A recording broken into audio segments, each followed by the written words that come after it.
esse mandamento, ele também não quer dizer que o Senhor, ele proíbe a pena de morte e a guerra justa.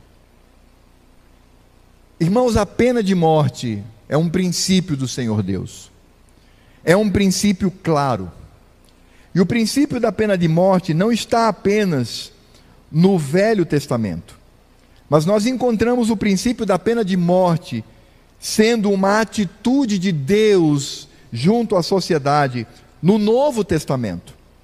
Quando Paulo, em Romanos capítulo 13, ele diz assim: todo homem esteja sujeito às autoridades superiores, porque não há autoridade que não proceda de Deus.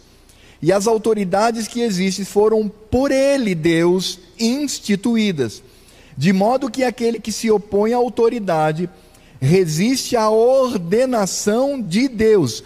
Veja a junção que nós encontramos aqui entre as autoridades e o próprio Deus agindo na sociedade.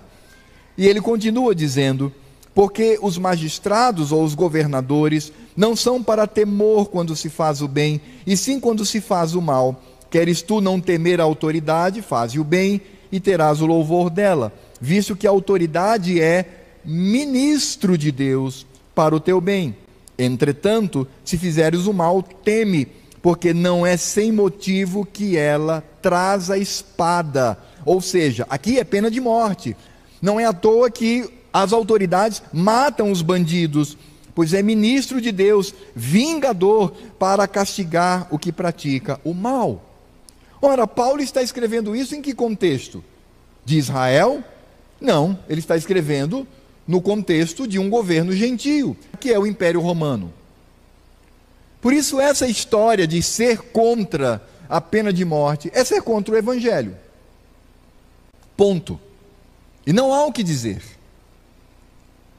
Não há o que dizer. Porque o princípio do Senhor é o do ressarcimento. Se eu roubo, eu devolvo. Se eu tiro, eu reponho. Por isso é mão por mão, pé por pé. Por isso é vida por vida. É óbvio que as pessoas vão dizer: mas isso é lei civil.